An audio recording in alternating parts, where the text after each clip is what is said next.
सबगोटे के नमस्कार करै छी। 12हम दिन का कथा कहि देलहुँ। आइ 13हम दिन का लास्ट कथा अछि। तऽ एहि बेर तऽ 13 दिन लगभग पूरा मानि अछि अजुका। आ ओना 15 दिन का भऽ जाइए जे बेर कोनो साल। तऽ 12हम दिनमे जे 2 दिन अहाँ कऽ सकै छी। तऽ 13हम दिन का कथा अछि अहाँके राजा श्रीकर कथा। श्रीकर नामक एकटा राजा रहथिन। हुनका एकटा सुन्दर बेटी भेलनि। जखन हुनकर टिप्पण देखाओल गेलनि तऽ ज्योतिषी कहलनि जे हिनकर टिप्पण बड़ अधलाह योग छनि। छाती लात झोटा हाथ और सौतनीक पोखरि में 2.5 झाँक माटि उगती, यह हिनकर टिप्पण में छनि। राजा के ई सुनि बड़ दुखी भेला। अपन साधन किछु नहि छनि, ओ एहि में की कऽ सकै छथि। बेटी जखन विवाह योग भेलखिन तऽ राजा मरि गेला। श्रीकर राजा के बेटाक नाम चंद्रकर रहनि। पिताक मृत्युक बाद चंद्रकर राजा भेला। माय सतत चंद्रकर के बहिनक विवाह लेल तंग करथिन, मुदा चंद्रकर के टिप्पण बात मोन पड़लनि। ओ अपन माय सँ कहलनि, हम बहिनक विवाह नहि कऽ सकै छी। हम हुनकर अपमान नहि सहि सकैत छी। छाती लात झोटा हाथ और सौतनीक पोखरि सँ 2.5 झाँक माटि उगब देखि हमरा बर्दाश्त नहि होयत। एकर निराकरण सोचि रहल छी जे कियो हुनका देखतनि नहि, आ ने ककरो सँ विवाह हेतनि, ने कियो छाती में लात मारतनि, ने कियो झोटा में हाथ लगौतनि, ने सौतनीक पोखरि में 2.5 झाँक माटि उगती। राजा चंद्रकर एक निर्जन वन में एक माटि में एक बड़ पैघ सोनि खुनाओल। ओहि में रहबाक योग एक घर और इनार सेहो बनाओल। एक चेरियाक संग बहिन के ओहि सोनि में बास दऽ देल। ऊपर सँ सोनिक मुँह बंद कऽ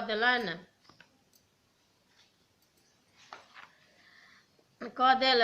कनेक द्वार ओहि में छोड़ि देल गेल जाहि बाटे बसात जा सकै, कोनो तरहे एक आदमी बाहर भीतर कऽ सकै।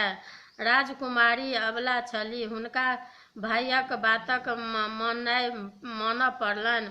ओ सोनि में दिन काटऽ लगलीह। भाइ मास दिन पर खयबाक पीबाक वस्तु पठबैत रहथिन। एक दिन सुवर्ण नामक राजा शिकार खेलाइत ओहि वन में पहुँचलाह जतऽ राजकुमारी सोनि में रहैत छलीह। राजा के प्यास लागि गेलनि। ओ पानी करैत छलाह। अचानक हुनका चुट्टी सभक नजरि गेलनि। चुट्टी सब के धारि सँ जाइत छल। जखन राजा ओकर देखलनि तऽ देखैत छथि जे चुट्टीक मुँह में साग और भात छैक। राजा के विश्वास भेलनि जे एहि बास में कियो मनुष्य रहैत अछि। ओ चुट्टीक धारिक अंत तक गेलाह। ओतऽ देखै छथि जे एक झाड़ी में गीदड़ या शाहीक बिल सन सोनि छैक। ओहि सँ चुट्टीक धारि बाहर भेल अछि। राजा सोनि में पैसि गेलाह। भीतर गेलाक बाद देखै छथि जे एकटा बढ़िया आंगन और एक इनार छैक। ओ शोर पाड़ऽ लगलनि, कियो एतऽ छी? हमरा बड़ जोर प्यास लागल अछि, कनि पानी पियाओ। हाक सुनि राजकुमारी एक पात्र में शीतल जल अपन चेरियाक हाथे पठा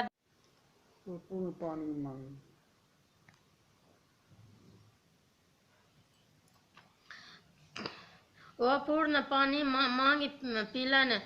ओतऽ हुनका चेरिया सँ ज्ञात भेलनि जे एक सुंदरी राजकुमारी एहि सोनि में रहैत छथि। ओ कुमारिये छथि।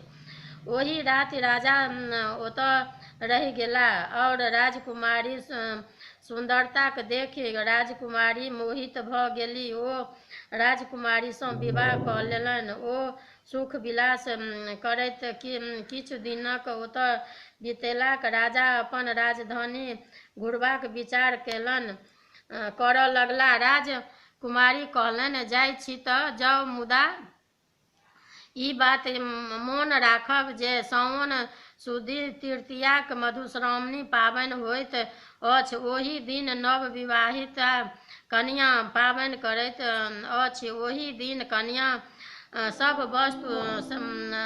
वस्त्र सासुरक पहिरैत छथि और सासुरेके अन्न खाइत छथि। तैँ मोन पारि कऽ ककरो द्वारा सब किछु पठा देब। राजा अपन राजधानी घुरि अयला, कारीगर के बजाओल और एक खूब सुंदर चुंदरी बुनैके लेल आज्ञा देलनि। ई बात जेठकी रानी बुझि गेलखिन। रानी सोचलनि जे राजा फेर कतहु दोसर विवाह केलनि अछि, तेँ ई जोल्हाके चुंदरी बुनि देबाक लेल कहलनि अछि। एतेक दिन राजा निपता छलाह, तकर इएह कारण छल।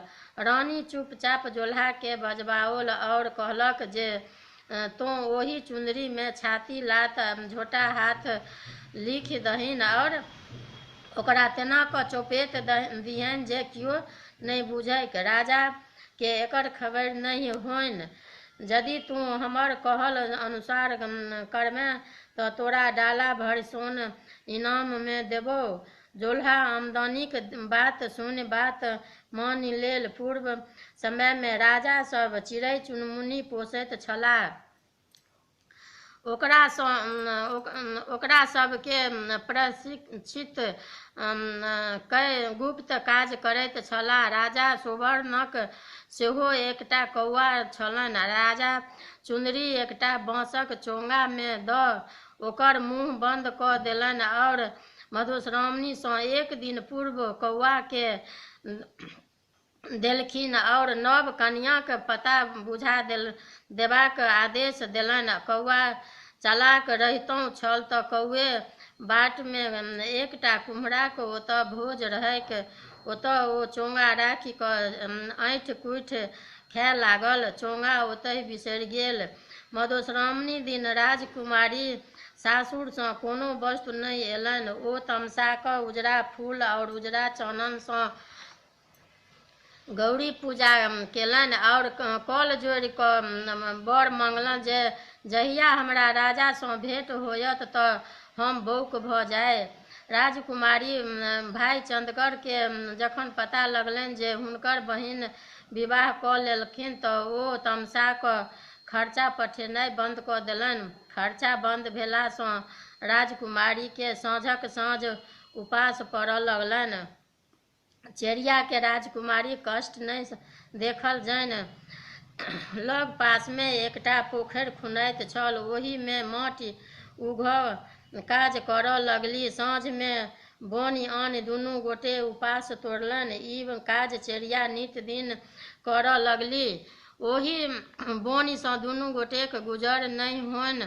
राजकुमारी सेहो फाटल पुरान पहिर चेरियाक संग बोनि करऽ लेल गेली। ओतऽ हुनका पता लागि गेलनि जे ई पोखरि हुनकर सौतीन खुना रहल छनि।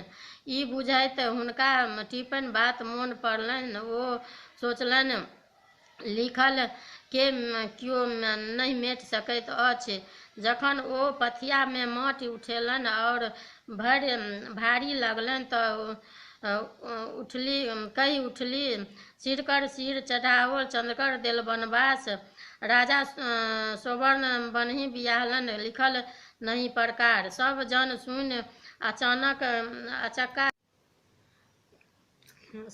सुनि कऽ अकचका गेल। राजकुमारी दोसर पथिया माटि उठाओल और वएह फकरा बजली। वनमे राजा सुवर्णक बियाहलक बात सुनि सबके आश्चर्य लगलै। संजोगसँ राजा ओहि दिन पोखरि देखबाक हेतु आयल छलाह। ओहो ई फकरा सुनलनि। फकरा सुनि हुनका सब बात मोन पड़ि गेलनि। कोना ओ प्यासे व्याकुल राजकुमारीक ओतऽ गेला, केहन ओतऽ हुनका सत्कार भेलनि, फेर विवाहो केला। सब बात राजाके स्मरण होबऽ लगलनि।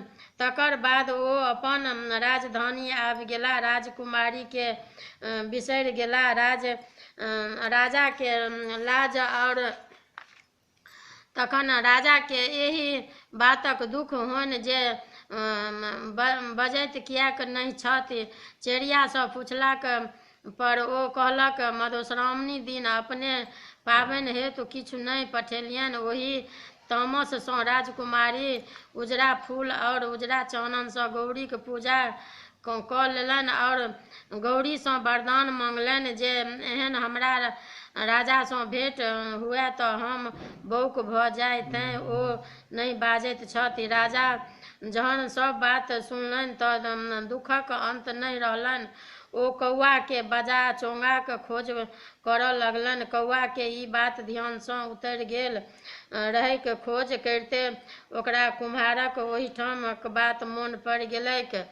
राजा अपन दूत पठा कऽ कुम्हरा बजाओल। तखन ओ कहलनि जे हमरा एकर जानकारी नहि अछि, तहन हम अपना ओहिठाम खोज करैत छियैक। कुम्हरा जहन आँगन गेल ओ पुछारी केलक तऽ पता लगलै जे भोजक दिन ई चार परसँ खसल। ओकर पुतोह ओ चोंगा उठाय कोठीमे राखि देलक। से रखले रहैक। ओ आनि राजा के देलखिन और क्षमा याचना केलक। राजकुमारी के तहन संतोष भेलनि जे एहिमे राजाक कोनो दोष नहि।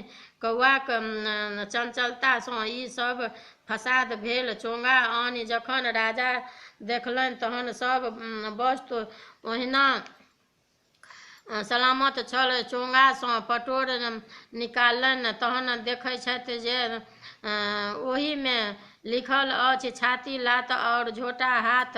राजा के ई देखैत देहमे जेना आगि लागि गेल। ओ जोल्हा बजाओल। पुछलनि जे ई कोना लिखल गेल। जोल्हा सब बात कहि देलक। राजा रानी के बजाओल। दू खंड कऽ काटि गड़बाक लेल राजकुमारी के आब बुझा गेलनि जे एहिमे राजाक कोनो दोष नहि छनि। कौआक गलतीसँ एतेक फसाद भेल। राजकुमारी अगिला साल मधुश्रावणी दिन ललका फूल और लाल चाननसँ गौरी पूजा केलनि और बोल फुटबाक वरदान मांगलनि। रानीक बोल फुटलनि और राजाक संग रानी बनि सुख जीवन बिताबऽ लगली। आब श्री गणेश जी के सोहाग मथब और बाँटब छनि।